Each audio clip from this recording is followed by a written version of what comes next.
ఇంతకుముందు పాటలో ఊరు పొలిమేర ముంగట బండి ఆపి ఒక పెద్ద చెట్టుకైతే చికెన్ కబాబ్ కవర్ కట్టినాం. ఇంక నేను ఫాస్ట్‌గా ఇంటికెళ్ళి కొద్దిగా అన్నం తినేసి ఇప్పటికే లేట్ అయిపోయిందని చెప్పి మా ఫ్రెండ్ ఇంటి దగ్గరికెళ్ళిన. ఇంక వాళ్ళమ్మ వాడిని అప్పుడే తిట్టడం స్టార్ట్ చేసింది. వాళ్ళ దండయాత్ర ముగిసాలకు 9:30 పైనయిపోయింది. "రేయ్! ఇప్పటికే లేట్ అయిపోయింది పదరా" అని చెప్పి ఫాస్ట్‌గా ఊరు నుంచి స్టార్ట్ చేసినాం. ఇంకా ఊరు పొలిమేర దగ్గరికి చేరుకున్నాం. మా వోని టార్గెట్ అంతా ఆ చికెన్ కవరే. ఇంక వెళ్లి ఫాస్ట్‌గా ఎళ్లి చూసినాం చికెన్ కవర్ అట్లనే ఉంది. హమ్మయ్య! అనుకున్నాం. ఇంకా మా వోడు ఫుల్ స్పీడ్‌తో చెట్టెక్కేసినాడు భయ్యా చికెన్ కబాబ్ దొబ్బు తిందామని. ఆ chips, cool drinks, chicken kebab cover గూడా అట్లనే ఉంది. కానీ చికెన్ మాత్రం లేదు భయ్యా.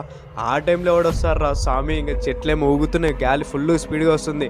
ఆ టైంకి మాకు భయమేసి కలిగిందో ఎందుకో ఏం తెలీదు. మా ఊర్లో ముందుగానే వెహికల్స్ గూడా తిరగవు. మొత్తం చీకటే. ఇంకా మిగిలిన చిప్స్, కూల్ డ్రింక్స్ కూడా దయ్యానికి ఏడిచ్చేదని చెప్పి బైక్ మీద ఇంటికి దౌడో దౌడో. ఇంక ఇది మీరు నమ్మినా నమ్మకపోయినా ఇది మాత్రం నిజం భయ్యా. ఇంకా మా అవ్వ, మా నాన్న ఇంతకుముందు వాళ్ళ రోజుల్లో ఇలాంటివి చాలా చూసారంట. అవన్నీ మన ఛానల్‌లో చెప్పాలా వద్దా?